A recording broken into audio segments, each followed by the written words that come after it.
Привет, друзья! Здравствуйте! Это я, Олег, на канале MBS Electronics.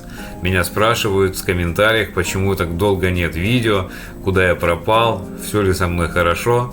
На самом деле, друзья, со мной все нормально, все хорошо, я жив-здоров, просто я уехал в отпуск отдыхать. Я сейчас нахожусь в Анталии, прекрасном турецком городе, то есть я в Турции, поэтому всем мираба, как здесь говорят, это означает здравствуйте на турецком языке. Я снимаю здесь видео сейчас на свой второй канал по путешествиям. Я очень соскучился по своей электронике, по своим электронным штучкам, по своей лаборатории. К сожалению, здесь ничего нет такого, паяльников у меня здесь нет с собой. Есть только ноутбук, несколько видеокамер, есть с собой дрон DJI Mini 2, на который я снимаю Турцию с высоты птичьего полета. Исследую местные турецкие достопримечательности, красоты природы. Здесь очень красивая природа. Здесь отличные моллы, торговые центры, но здесь довольно дорогая электроника, друзья. Что-то можно купить дешево из электроники, дешевле, чем в России, по каким-то акциям, но на самом деле здесь электроника сейчас даже с учетом падения турецкой лиры, турецких денег, курс упал тоже более чем в 2 раза. Соответственно, выросли цены, так же, как и с рублем происходит. И электроника здесь довольно дорогая. Хотя иногда случаются какие-то чудеса, и некоторые вещи можно купить дешевле, чем в России. Вот, например, сегодня в местном торговом центре, в таком огромном компьютерном магазине, который называется Media Market, здесь такой аналог наших, не знаю, может быть, аналог нашего DNS, хотя здесь все дороже гораздо, чем в DNS. Я купил себе внешний USB жесткий диск для хранения своих видеороликов в путешествии. Кстати, я с него и монтирую свои ролики, вот непосредственно с этого внешнего диска.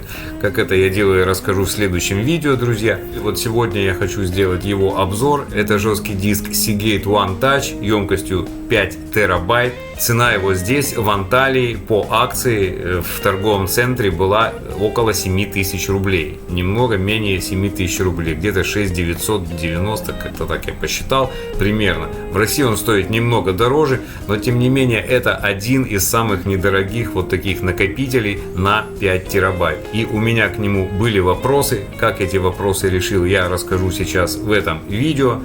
И собственно о том, стоит ли покупать такой жесткий диск. Купил я этот диск в медиамаркете в Анталии. Давайте сделаем распаковочку. Здесь гарантийка.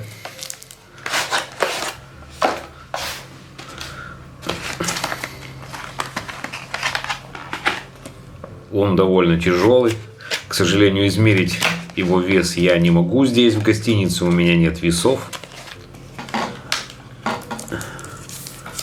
В комплекте сам диск и USB 3 провод. Длина, наверное, сантиметров 50. На самом деле, чем короче вот этот USB 3 провод, тем лучше для работы жесткого диска. Потребляет этот диск около 800 мА в режиме USB 3. Если вдруг у вас USB порт компьютера не держит такой ток, диск будет работать, друзья, у вас только в режиме USB 2. У многих порты не держат нужный ток, поэтому диск начинает работать в режиме USB 2. Соответственно, падает скорость.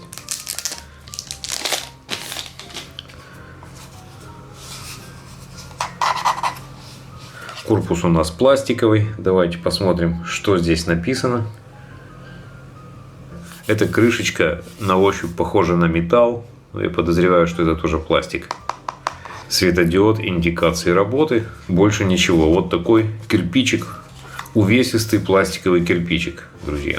Сейчас я его подключу к своему ноутбуку. Подключать я его буду через очень хороший USB хаб. Не напрямую в USB порт ноутбука, потому что лучше с такими дисками использовать хороший USB хаб. Не какой-то, какой попало USB хаб, а именно качественный с внешним питанием. Тогда диск у вас будет обеспечивать хорошую скорость. Он будет работать в режиме USB 3. И это будет безвредно для USB порта вашего компьютера. У меня есть такой хаб, и обзор его я сделаю в следующем видео. На самом деле, друзья, хороший USB хаб — это не такая уж и простая распространенная штука. Я испробовал множество USB хабов, потратил кучу денег, пока я не нашел хороший USB хаб. Вот это родной источник питания его. И он, друзья, работает только с внешним питанием. Если вы не подключите его в розетку, то USB-устройства к нему подключенные работать не будут. Почему это хорошо, я вам расскажу в следующем ролике.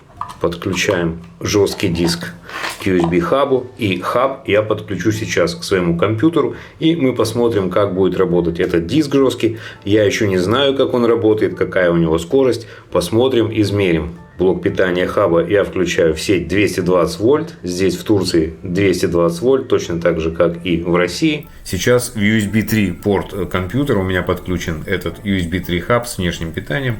И к нему я подключаю жесткий диск. Вот он, диск One Touch. Вот такой размер у него, 4657 мегабайт. Свободно у нас больше 5 терабайт, если считать в десятичных байтах. Если считать в двоечных байтах, так как считает компьютер, то у нас свободного места сейчас 4,54 терабайта. Производители маркируют диски в десятичных терабайтах, а не в двоечных. Давайте запустим менеджер дисков. Какой-то есть здесь шифрованный раздел размером 200 мегабайт. Основной раздел диска отформатирован в системе exFAT. Я слышал, что если этот диск отформатировать в NTFS, то он будет работать быстрее. Это мы сейчас посмотрим с вами. Давайте запустим Crystal Disk Mark. Вот он у нас диск E и запустим. Вот такие диск показал скорости. Это очень мало для внешнего диска на USB 3. Давайте попробуем отформатировать его в системе NTFS. Содержимое диска я сейчас сохраню на всякий случай. И теперь мы с вами можем отформатировать его, этот диск. Давайте все удалить. Удалить том. И вот этот раздел я удалить не могу.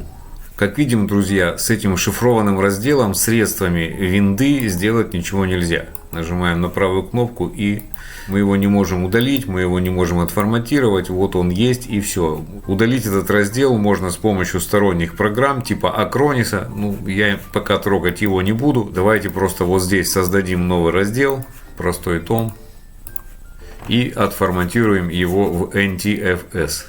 У меня здесь будут храниться большие файлы, видеофайлы, поэтому я задам размер кластера, ну скажем, 64 килобайта. Можно 128 даже задать. Все, диск у нас отформатирован в системе NTFS. Видим, что в принципе ничего не изменилось, форматирование в NTFS не помогло. Ну что ж, давайте попробуем поиздеваться над этим диском. Paragon Partition Manager, операции с разделами. Давайте попробуем полностью очистить этот диск, удалить раздел. Удаляем служебный раздел.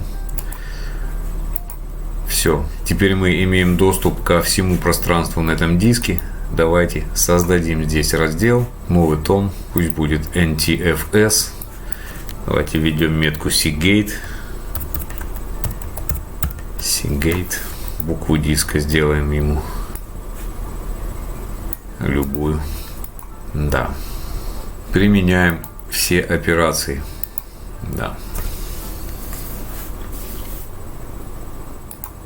Есть. Вот он, наш диск. F встал. Посмотрим на свойства нашего диска. Вот он. Теперь у нас один большой раздел. Нет никаких дополнительных разделов здесь. И снова запустим Crystal Disk Mark. Выберем здесь диск F и запустим тест. Видим, что скорость чтения у нас стала 147 мегабайт в секунду. То есть она увеличилась больше, чем в 5 раз. Вот сейчас диск работает как надо. Что это было, я не знаю. Я удалил вот этот дополнительный раздел непонятный, шифрованный в начале диска. И, друзья, вы сами видите результаты. Вот сейчас они меня порадовали, потому что я было уже расстроился. Подумал, что я зря выкинул на ветер 7000 рублей. Давайте посмотрим, как покажет себя диск, какая будет скорость при реальном копировании больших файлов, видеофайлов. Скорость 128-135 мегабайт в секунду. То есть это сейчас реально скорость записи на диск. То есть в реальной работе вот сейчас винда показывает скорость больше, чем показал Crystal Disk Mark. Сейчас скорость записи на этот диск больше 100 мегабайт в секунду. 133-134 мегабайта в секунду. 138 я вижу, 140. Посмотрим, какая будет скорость чтения. То есть я сейчас скопирую вот эти два файла обратно на диск компьютера. Там у меня SSD диск стоит. Видим, что скорость копирования с этого диска на внутренний диск компьютера, в принципе, все те же самые 140 мегабайт в секунду. Хорошо, сейчас у меня на диске есть два видеофайла. Попробуем помонтировать как бы видео с этого диска. Сейчас я запущу DaVinci Resolve. Я создал тестовый проект. Давайте закинем файлы. Закинем их на таймлайн в DaVinci Resolve. И смотрим. Смотрите, все прекрасно. Гостиницы живут. Vodafone, это, видимо, такая компания. Все прекрасно работает. Это файлы с разрешением 2.7К. Как видите, все летает на таймлайне. Никаких задержек при переходе из одного места в другое. По времени файлы длинные, примерно по полчаса каждый. Можно сохранять файлы с камер на этот внешний диск, вместо того, чтобы хранить их на драгоценной памяти внутри ноутбука. И непосредственно с этого диска монтировать видео. Стоит ли покупать этот диск, друзья? Думаю, что покупать его можно в двух случаях. Первый случай — это если вы, вот как я, готовы провести все эти манипуляции, удалить скрытый шифрованный раздел, непонятно для чего нужный, с помощью сторонней программы, потом переформатировать диск в системе NTFS. В этом случае мы получаем прекрасно работающий и жесткий диск большого объема за сравнительно небольшие деньги. Второй случай — это если вы не очень опытный пользователь компьютера, то, возможно, вам придется смириться с небольшой скоростью записи и чтения, которая чуть больше, чем скорость порта USB 2. Возможно, в вашем экземпляре, который вы купите, такой проблемы не будет, но у меня вот произошла такая история, друзья.